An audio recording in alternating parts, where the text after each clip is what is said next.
Hey, welcome to the Citizen Mike Show. Thanks for tuning in. I do appreciate it. My name is Mike Brodinski, and sharing with me that split screen is Jen Passaretti, incumbent member of the Board of Education and seeking re-election. Jen, welcome to the Citizen Mike Show. Thank you for having me. I appreciate you taking the time to talk to me. Oh, no, it's my pleasure. Just a quick update on your campaign. How's it going? What are you doing? What's the response out there? Give me the pulse It's of going it's Wallingford. going really, really well. If you drive around town, you'll see my lawn signs. Unfortunately, you might drive past a street and see my lawn sign, and then the next day you don't see my lawn sign. So we are, on both sides of the aisle, we are seeing some lawn signs getting taken away, but Uh-oh. that's to be expected. But this is my favorite part because people are I guess more willing to walk up to you and ask questions because they know you're ready for the questions, and you hope you're ready with a good response. But what I've been telling people is my campaign season really has been 2 years old. So I never stopped campaigning. I always want to make sure that our community remembers why they voted for me in the first place. So I've always been out there, but I go to many of the Wallingford events, and I hate to refer to it as campaigning, but I feel like I've been campaigning for the last 2 years because I want to be out there. I want people coming up to me and asking questions, not just at campaign time, but all the time. Yeah, well, that's good. That's really how it should be. I think.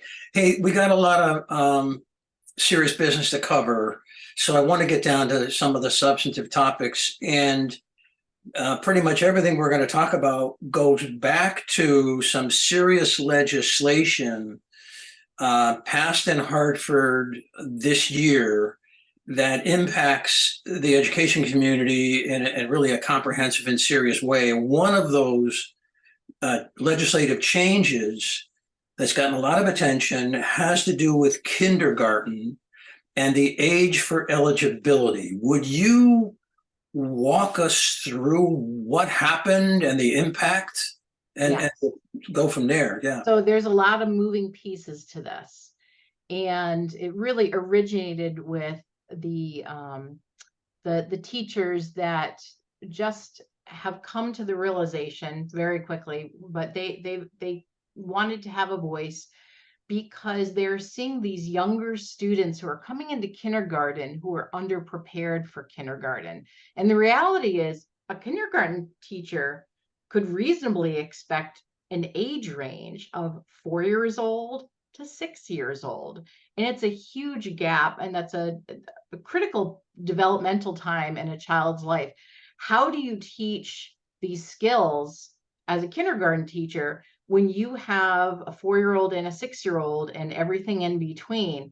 And so the teachers, brought this to light, brought this to the legislators' attention. And the other thing that came out of this is we found out that Connecticut actually, before the legislation, let's back up. Before legislation, a student had to turn the age of 5 years old on or before January 1st.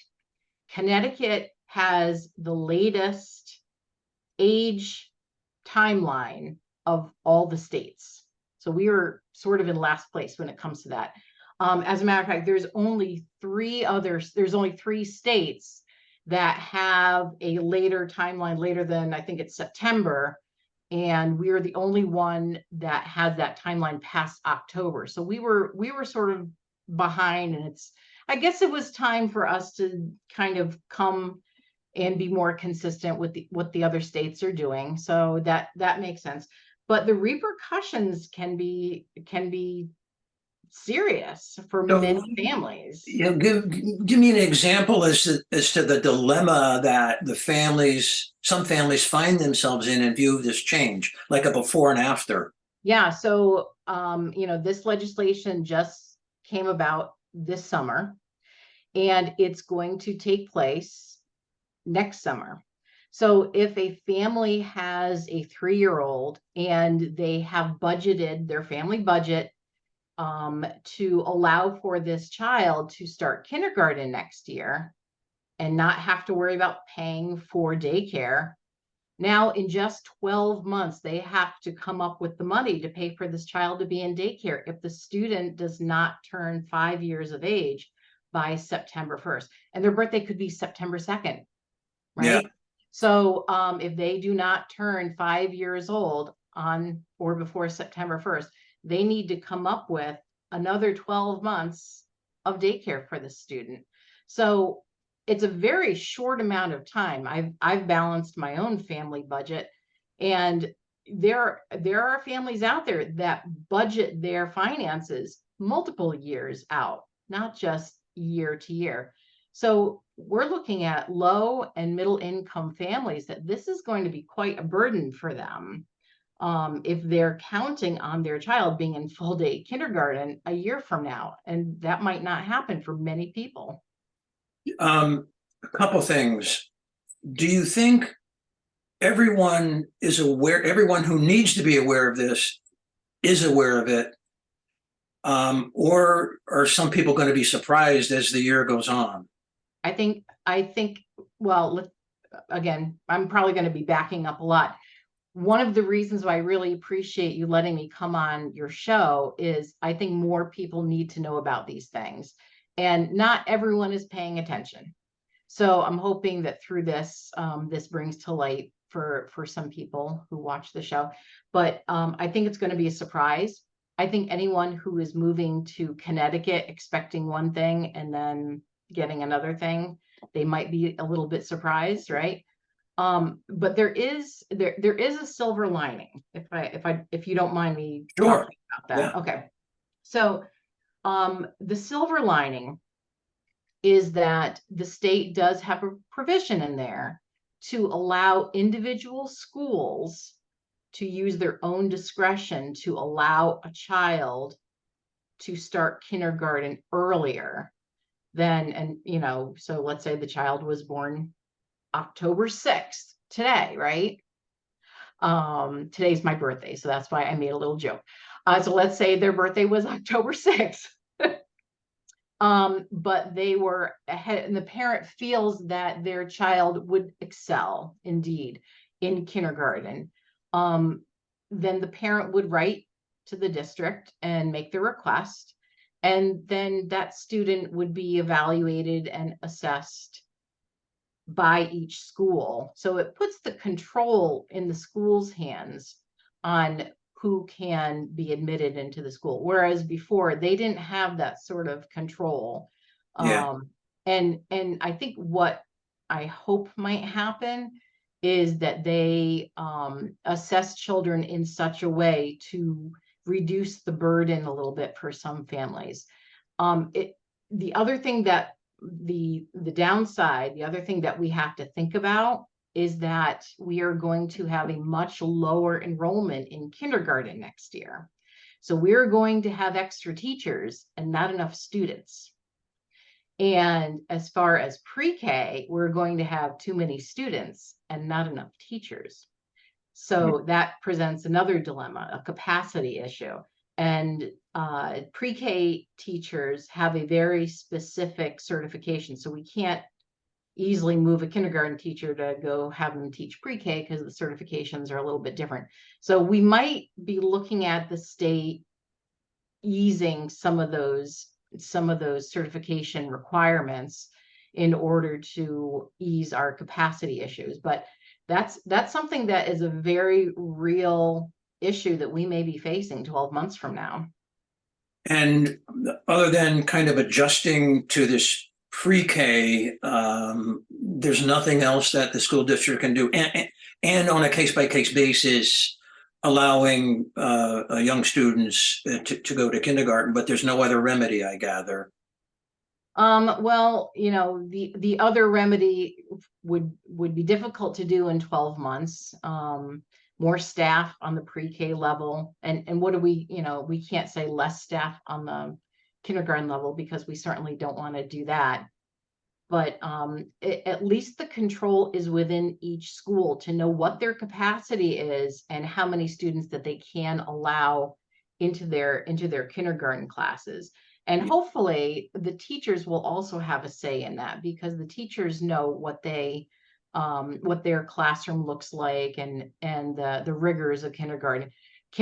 I had the opportunity to sit in a kindergarten class, and it was wonderful. One of the kindergarten teachers allowed me to sit in, and I was amazed at some of the things these kindergartners are doing. But with that said, that means it's a much more rigorous curriculum for a kindergartner, and we might have these 4-year-olds that aren't ready for that. Yeah. I want to go back to the pre-K, because if I'm a parent in this predicament, watching, I may feel that, okay, I can't get into kindergarten, but if I can get into pre-K, everything is sort of equal. But I'm not that familiar with pre-K as for the hours go and the days of the week and the availability of pre-K. Could you bring me up to speed on the equivalency of the pre-K for the children in that age bracket and the kindergarten? So pre-K, the curriculum is going to be different.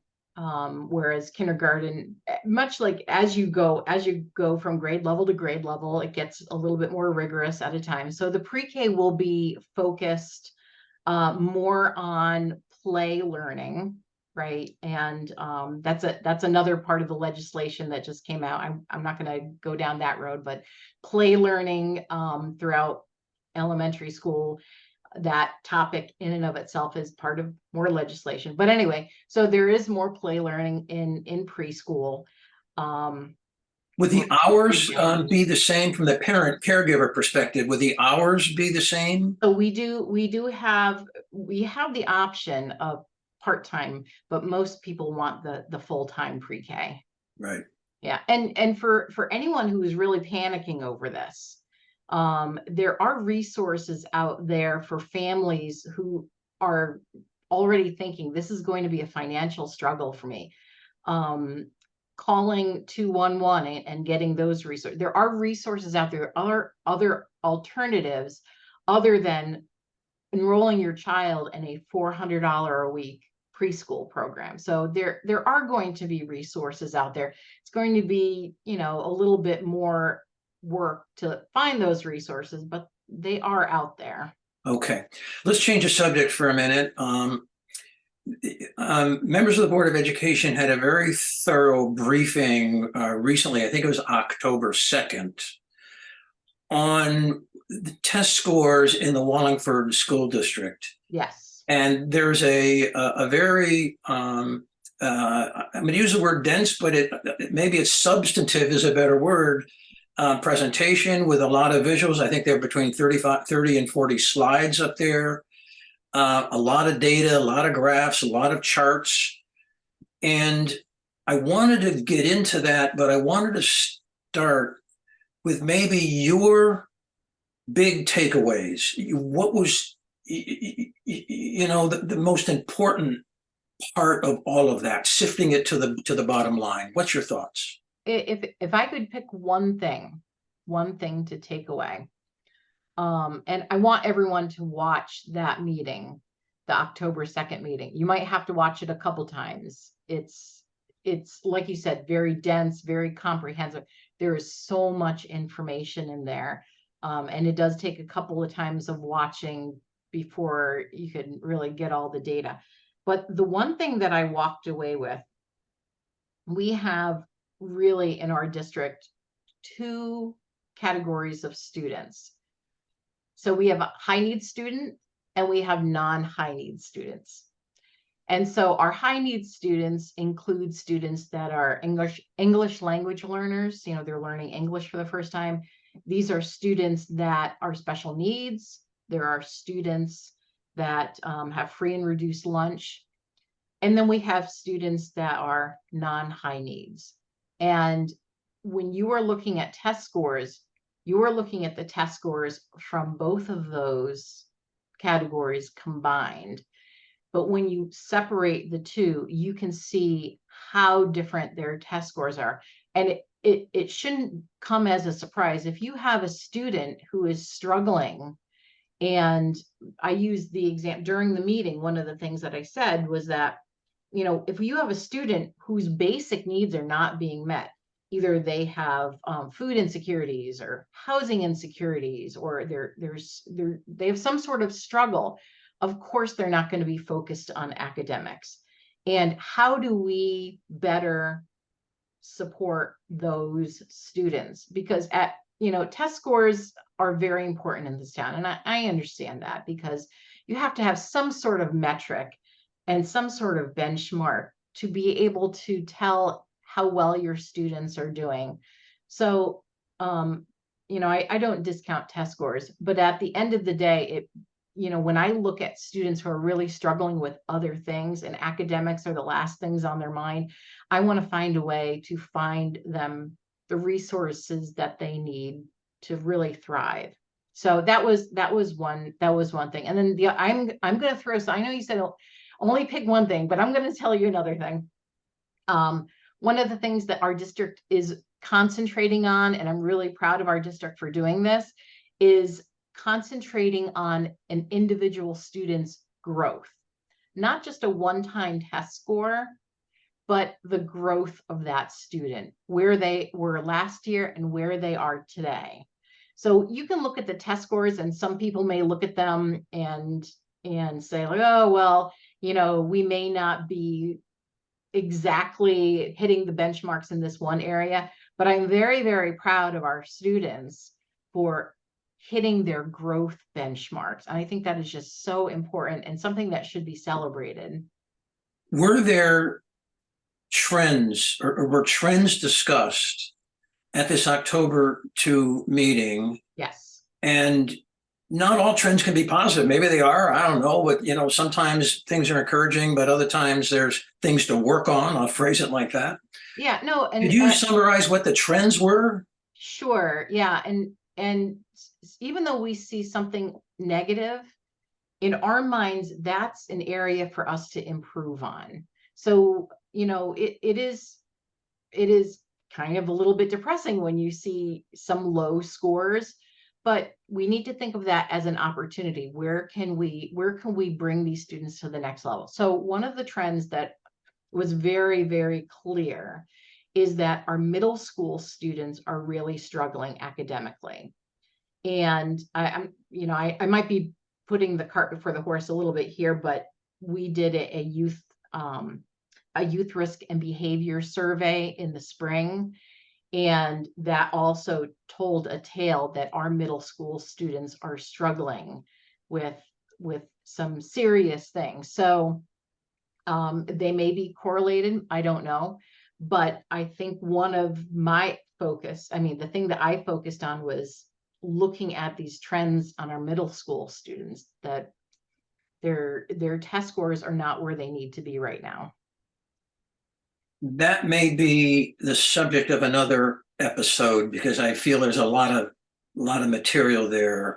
So I don't want to minimize it, but we don't have time now to digress and figure all of that out. There's so much to talk about with our school. Yeah. This could be a weekly program. There's so much. There's so much. But to what extent are test scores and the trends in test scores, to what extent do they reflect on the school administration, the teachers? Is a test score over, not 1 year's worth, but over 3 or 4 years worth, is that a worthy report card on how the school district is doing? It's difficult because the test scores that were presented is just one snapshot. And the one we were kind of emailing back and forth about a couple of these slides. The one slide that they presented on Tuesday night, the Smarter Balance Assessment Test. So it's a snapshot. It's one day, it's one test in the school year. And it's very difficult to put so much weight on one particular test, even though this is an important test, it's a big test, it's a Connecticut state test that everybody takes. Is that the one thing that we look to when we are assessing the success of our administrators and our teachers? And I think you need to take a whole bunch of factors into consideration rather than just this one little area. Now, if we had horrible test scores, I mean, these are not test scores that, in my mind, are anything to really be that upset about. But if they were really in the tank and all the other schools were doing really, really well in our district, and there was one or two schools that were doing terribly, then that might be a reflection on what the administration and the teachers are doing. But, if I'm being honest, I have so much confidence in all of our administrators, all of our teachers. We have wonderful, wonderful educators in our district. So I don't think that these test scores are a reflection on their performance. So let's see if we can get up on the screen a few of these slides and narrow our attention to them. I'm going to start out with the SATs, or Scholastic Aptitude Tests, and go from there. This is one of the slides that was presented, and it's just a definition for now. For those that are not in the school community, it may be helpful just to remind us what the SAT is. And this happens to be the school day, which was the school day test, which was given in 11th grade, I believe, and not in 12th.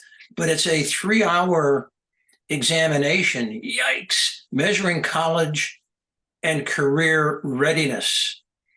It does not differ from the SAT. It was developed by, the College Board, and the Connecticut SAT day scores can be used for college admission if desired by the student or parent.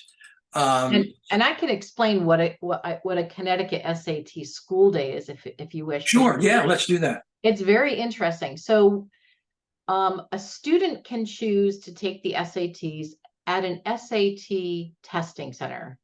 And an SAT is the test that will demonstrate if a student is ready for college. They use that score when they're applying for colleges. So typically a student would, go online, they would find an SAT testing center, they would pay $60. They would go to a testing center with, a proctor that they are clearly unfamiliar with, other students that they do not know. Typically it's, for students that might have issues with anxiety, that might be a very uncomfortable situation for them. They have to transport themselves there. So there are a lot of barriers. A Connecticut SAT school day, the students are allowed to take the SAT, and they can all take the SAT as part of their regular school day. So there's no transportation issues. The test is free. They're taking it in a classroom that they are familiar with, their own classroom, teachers that they know. It's much more fair and equitable. Every student can take it, even if they're not ready for college or they don't plan on going to college. But it's a much more fair and equitable way, an accessible way for our students to take the SATs. And it's just as admissible for when they want to apply for college. So up on the screen now is a chart presented at that meeting. It's the mean performance scores. And as we can see, the top half, it gives the mathematics score. It gives in the dark blue, Wallingford Public School score. The next middle, sort of lighter blue, the state of Connecticut. And I don't much care about the global testers, others might. But it looks like, with respect to math, the school district is pretty close to what the state average is. And we go to the, below that, I call it English, but it's reading and writing. And again, we see what Wallingford is doing compared to the state. And we get a total for that. And the totals are important if you're a student applying for college or university. The average or the mean in Wallingford is 976. The University of Connecticut, just by way of comparison, and some of the other schools, I'm going to keep that slide up while I give some data. This is maybe a year or two old, but it's a basis for reference. Well, Wallingford mean score is 976. Boston College's average around 1415, Boston University about 1405, Bowdoin about 1420, University of Vermont about 1255, the Military Academy, West Point 1325, University of Connecticut about 1280, University of Massachusetts about 1290. And Good. those are all wonderful schools. Yeah. Obviously, there are schools above that and below that. I just picked some out that were somewhat local. We see sort of a distribution of the scores, and the bar showing the 800 to 990 scores is by far most of the students in the Wallingford Public School District. Those top scores at the very top of this section of the graph, 1400 to 1600. Wow, that's like 1 or 2% of the student body. That's kind of what you'd expect, I think. So for those interested in the SATs, that's a quick overview. I'm going to move on to some other scores, but your thoughts on the SATs? Are we okay, do you think? I think we're okay. So if I'm looking at my hard copy here. Yeah. So our mean, which is our average, is 976. So statistically, half of the students are going to be above and half of the students are going to be below. And you name some wonderful colleges and universities. And I think that if you take our student body, half of them, maybe a quarter of them would be qualified to go to any one of those schools. I mean, I'm looking right here at the distribution, or the second graph, and here we go. So you named, I think 1200 might have been the lowest score that you just named, something like that. Yeah. So, and it looks like, let's say 12% plus another 2%, 14%. So 14% of our students would be eligible or qualified or meet the minimum requirement for all those wonderful schools. So I think that's encouraging. Let's take a look at some of these other slides that were presented to you guys at that meeting on October 2nd. So up on the screen is a Smarter Balance assessment test in math, and it compares grade 3, Wallingford Public Schools, the cursor here below in the lower left, grade 4, grade 5, grade 6, grade 7, and grade 8. Obviously, it is color coded, and I'm looking at the percentage of the student body in these grades that met the achievement level or exceeded the achievement level. And this is in the shades of green at the top. And we can see that in grades 3, 4, and 5, the percentage of pupils meeting or exceeding are pretty good, above, well, judge it the way you want, but it's above 50% for whatever that's worth.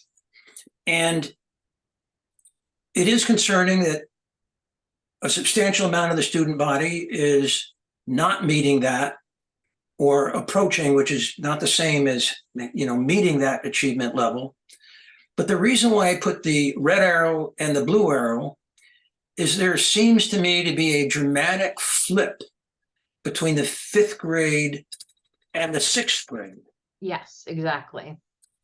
And so after beginning in the sixth grade and thereafter, the percentage of the student body in those grades meeting or exceeding the achievement levels drops.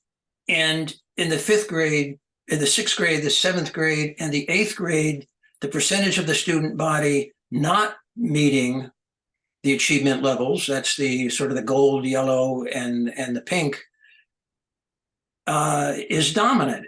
And I don't know if there's an answer as to why that's happening, but I saw that it just jumped right out at me. Yep. What, And what do so you this think is one about of that? the trends, this is one of the trends that jumped out at us as well. It's it's clear as day, right? Something happens between fifth grade and sixth grade. And one explanation can be, this is a transition year for our students going from fifth grade to sixth grade. There are a lot of new things happening. They're trying to get used to different schedules. Now they're with the big kids, right? And if you look at Connecticut as a whole, you're going to see a similar drop off. But Wallingford is, our numbers are worse than Connecticut, right? So that's why we took some time to talk about that on Tuesday night. What seems to be the issue? What can we do about it? Yeah. And so the one, at the end of our meeting, again, I'm going to jump ahead a little bit because I'm all about solutions and finding resolutions to our problems. I don't think there's anyone that can look at that and debate that there isn't an issue. It's clear there's an issue. So let me jump to the solution. At the end of the meeting, we talked about, so Carrie Latour, who's our assistant superintendent for curriculum, she was the one that presented this Tuesday night. And then at the very end, she presented what the next year looks like, what some of their goals are, and how they're going to fix things. And at the end of the meeting, one of the things I asked her was, if you could pick one thing that you're really excited about, one thing that you are hopeful that is going to fix things, one thing that you can't wait to see the metrics at the end, the reaping the rewards of all the hard work. What's the one thing that you're looking forward to doing and seeing the results? And she said the middle school schedule. So people may not be aware of this. Students are going from fifth grade where they're, getting English, science, math every single day. They go to middle school, and the way the middle school was formatted was for our students to not have those core courses every day. So they might only have science twice a week. And for a teacher and students, there's this inconsistency that happens where our teachers and our students they're spending a lot of time at the beginning of every session trying to review what they did 2 or 3 days ago, and it's a real struggle. So the people, the brilliant minds of central office found a way to change the schedules for middle school. So starting this year, students will be taking their core courses every single day. And this was not an easy task because lesson plans, scheduling was set up differently, not for every day. So there was a lot of work that went into this over the summer. And we all really feel like that this is going to have some positive results. There's going to be the consistency of these students getting these core courses, the same courses that lend themselves to how they're tested on the SBAs, how they're tested in the SATs. This is just consistent teaching, consistent learning. And I think in 12 months from now, we're going to see already a marked difference in these test scores. I want to change the subject because we got a big topic yet still ahead of us, and that is the overview of this legislation and more specifically how it impacts bullying and climate. So to sort of set the table for that discussion, I want to list some topics that this legislation covers. And boy, is this partial. I mean, this is just a little sliver. Huge. Bear with while I sort of go over it. There's several public acts that impact education. A big one is Public Act 23-167. It's an act concerning transparency in education, and it makes several changes. I'm reading from a bulletin that a leading law firm issued, a leading law firm in education law. So they summarized it this way. That public act makes several changes and additions to the general statutes dealing with safe school climate and bullying. It expands the scope of what may constitute prohibited conduct, adds responsibility to administrators, and elevates the responsibility of boards of education to address bullying in the modern era. Oh, I'm not done. So there's definitions just all over the place in this public act. A definition of bullying, a definition of challenging behavior, definition of school climate. It expands the locations where school policy comes into play as compared to prior law. It defines school community. I mean, this is the granularity of this. There's now going to be something called a school climate survey. There's going to be a school climate collaborative on the state level, which is going to address or require action at the local level. There's going to be a school climate coordinator at the local level. There's going to be a school climate specialist at the local level. There's going to be school climate committees at the local level. There's going to be school climate improvement plans at the local level. And now I got some blank pages I'm going to flip through. There's going to be something called a restorative practices response policy at the local level. There's going to be new provisions. There are new provisions about teacher evaluation and certification. There is going to be new rules about substitute teachers. There's going to be something called a teacher exit survey. I'm not sure we all can look at that, but it's going to happen. Yep. There is supposed to be an educator diversity plan. And I want to read this sentence because I hate the English they use. Public Act 23-176 requires school districts by March 15, 2024, right around the corner, to submit an increasing educatory diversity plan to the Commissioner of Education. I didn't know educatory was a real word, but for kids going through school, don't ever use that word, even though maybe one of the representative interns wrote that. I don't know. A lot of rules regarding special education. Yep. Parents attending a planning and placement team meeting, or if they're not comfortable or facile in English, can have an interpreter. Correct. Yeah. There's going to be special education audits, and I'm skipping a ton of stuff.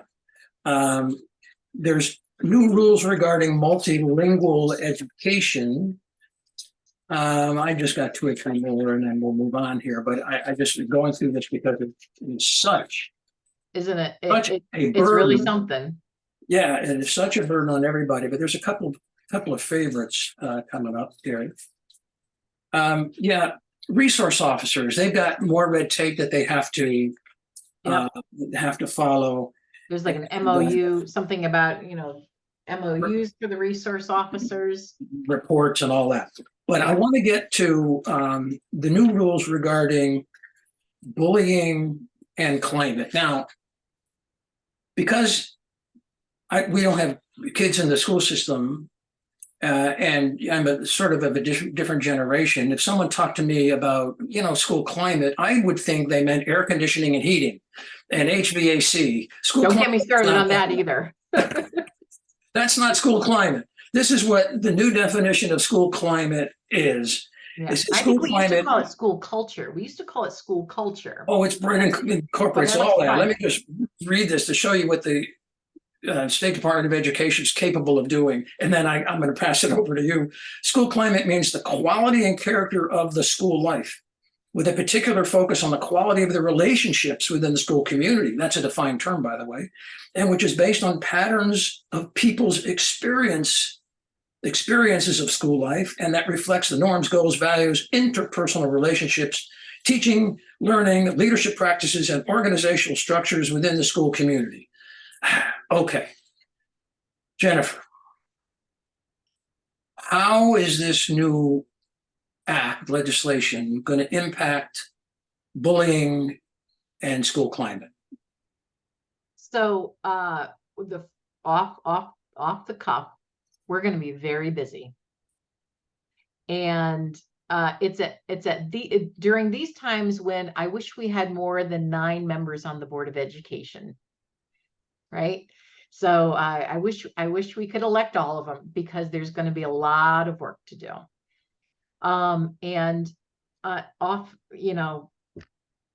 Thinking out loud, which I'm probably going to get in trouble for. It's going to be a lot of work, and I don't see how we can avoid hiring more staff in order to do this, because this is something that the state is imposing on us. We have to do this. We have to do this. And sometimes when we have these extra little coordinator positions or interventionists or things like that, sometimes we can combine roles and give these duties to 1 or 2 people. But this is going to be a big job, and we're going to be rewriting policy on this as well. Luckily, there's an organization called CABE, and we get a lot of our policies from CABE. And CABE, we're actually waiting for them to write the policy so that we can review it and see if that's something that we want to adopt. That's usually the protocol when it comes to policy writing. We pick and choose from our lawyers and CABE. Anyway, but it's my initial thoughts are this is going to be a big job. Now, the other part of it, my other thought after doing this, this is going to be a big job. I'm hoping that this legislation went through because the state is recognizing that there is an issue when it comes to bullying, and our children are not feeling supported, our families aren't feeling supported. I'm hoping that this is in response to helping our families. We saw in our recent youth risk and behavior survey that we are seeing that students are being bullied, and maybe the policies that we have in place are not doing enough, and maybe the state is coming in and saying you aren't doing enough and we need to show you how to do it. Or maybe the state is just saying we love bureaucracy, so let's throw more of it at you guys because we don't think you have enough to do on the Board of Ed. So yeah, those are my initial thoughts. The policy or I should say the legislation says that we need to have a policy in place that meets those requirements. I think it's by 2024-2025 school year. We can obviously adopt it earlier if we have it earlier, but there are some timelines that we need to be cognizant of. We need to make sure that all of these different roles that they are imposing on us, that we fulfill, that we have those in place. It's just, some really significant changes.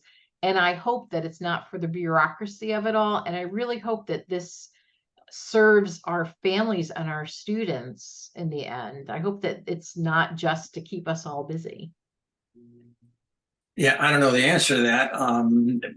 But my fear is that the state likes bureaucracy and thinks bureaucracy is effective or policies are the answer, but policies aren't always the answer. So if there's someone who is bullying, as I read, and this law firm reads the new act, a single act of bullying can trigger a lot of paperwork and a lot of restorative practices and people researching policies and the the committee, the bullying committee gets together. How did this happen? And the climate specialist, goes through the paperwork and say, okay, what do we do? And the climate coordinator, they and for one act of bullying, and I'm not sure to what end. I'm not, other than filing a lot of paperwork and maybe being very litigation prone. I don't know. As you're talking, something just popped into my mind. What if we get to a point where students don't want to have to go through all that mess, and they are getting bullied, and they just don't want to have to bother with it because it's too much work on their end?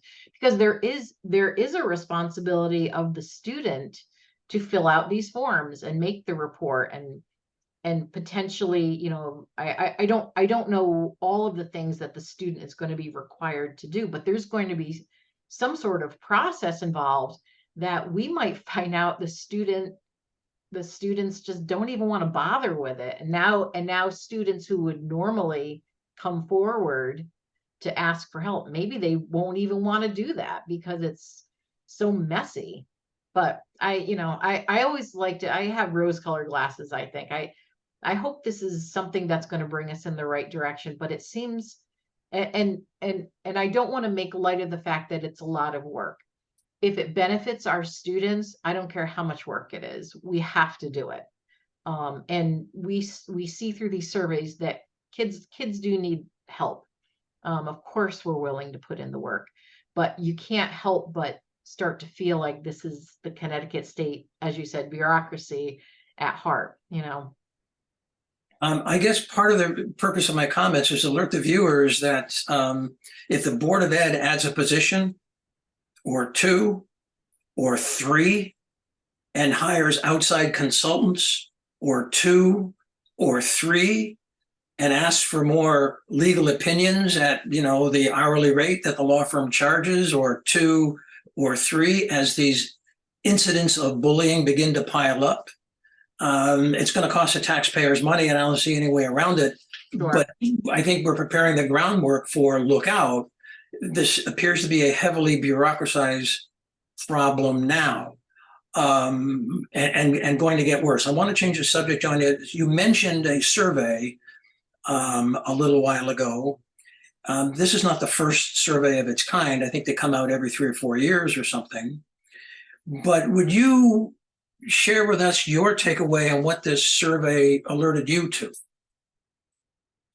Well, these students are how we refer to them as our post-COVID students. And this survey was important to sort of take the temperature of where these students are with, what they're really struggling with 2-3 years post-COVID. And me personally, along with many of the other Board of Ed members, we like to keep our finger on the pulse of our students' mental health issues, because the trend nationwide is that our students' mental health is becoming more and more of a concern. So that's the first thing that I always look at when it comes to these surveys. I look at I hate to keep beating a dead horse, but I look at the incidence rates of bullying in the schools, which certainly have a correlation to a student's mental health, right? One of the issues that we look for, and I think I don't quote me here, you can quote me, but a student's rate of truancy is certainly going to affect their test scores and their grades. And so part of the survey talks about, how much time off from school do you take? And we're seeing more and more students that are missing school. I don't remember which data set I got this from. I don't know if it was the one that we talked about on Tuesday or a previous one, but our students nationwide are missing school. They're missing school. So anyway, so I look at that. I look at our substance abuse. We have kids in our town, and nobody wants to talk about it, but we have kids in our town that are really struggling with substance abuse, and that comes to light in the survey as well. So, and you know, I hate, I do like it when these surveys come out because we need to be asking these tough questions. It does become a bit of doom and gloom, but we need to be facing some of these issues, and we can't just turn our heads at this. We have to be facing this, and we have to come up with something to support our students. Yeah, and so obviously the surveys highlight problems, but this is not the first such survey that we've No, seen. no. And every time a survey comes out, we say, "Oh my gosh, look what's happening." We read it, we wring our hands, and not much maybe can be done about it. I'm not sure. But now, and here I'm being somewhat playful, we have a statute that says you have to have restorative practices, which is something we always try to do. What's restorative practices? Getting a kid to shape up, right? Isn't that Right. restorative practices? But now maybe you got to call in mental health professionals, social workers, psychologists. I mean, I don't know what that policy is going to say. It takes a whole team of it's going to take a whole team of people. So with one act of bullying, or this is a rhetorical question, I don't think there's an answer to it yet, but one act of bullying, does that bring in a team of 8 people to try to, implement restorative practices, which is essentially the same as telling the kid politely and gently, knock it off. But it's somewhere along the line, someone is going to have to say, as part of the restorative practices, there's a strong voice that says, knock it off. Yeah. Well, I and don't know. many of our policies in our district have this wonderful phrase that says that we deal with things on a case by case basis. Yeah. I suspect that whatever policy is going to be put in place, this school climate policy, I believe that there has to be some sort of flexibility that allows us to take things to different tiers on a case by case basis. And that's what an investigation does. If you put it through a complaint at the police station, they do an investigation, but based on their initial investigation, that's what determines how far the next step goes. So I'm hoping that there'll be some flexibility and we won't be, walking around with giant files for every single case of bullying. Are you able to come up with a ballpark number? And you didn't know I was gonna go here. A ballpark number district wide is as to how many acts of bullying there may be in a year? Are we talking a dozen, 50, or 500, or what? Well, acts of bullying versus reported acts of bullying. Yeah. That's really the question, right? I'm sure there's tons that happen that never get reported, right? Okay. Number one. Number two, the way that we track these sort of things, some of the data that we look at it's called office referrals. Okay. So each individual school keeps track of how many office referrals, how many students end up going to the office. So that's one metric that we can look at. It doesn't mean that the reason why they went to the office is because of bullying, right? But we can kind of get a taste of what's going on at a particular school, how many kids are getting sent to the office. But I can't tell you how many incidences, but I have in front of me, if you're interested, We are. the percentage of students. So here's the question that was asked of our students. And there are variations of this question, but I'm going to pick the question that I think is the most pertinent to this conversation, which is, during the past 12 months, have you ever been bullied on school property? Okay. So Sheehan High School, 15.8%. Lyman High School, 17.3%. We have here Moran Middle School, 32.5%. You see what happens in middle school? It starts to go up a little bit. And Dag Middle School, 33.5%. Yeah. So it makes sense to me anyway, because I went to middle school, that there are going to be more incidences now these are students. These are students reporting this in a survey, in an anonymous survey. You see that the percentages are higher in middle school. That makes sense. I remember middle school. It was a tough time. I would never want to teach middle school. God bless the middle school teachers. Yeah. And it still exists at the high school level. So, Well, we're running out of time, but I guess thank goodness we now have a policy, an improvement policy, a committee, a specialist, a coordinator, restorative practices, legislation, so on and so forth. Maybe we'll talk again on this topic in 12 months. Hope to see you before that, but in 12 months, see, okay, what's changed with this new act. Hey, we have run out of time. But I want to thank you for coming on the Citizen Mike Show.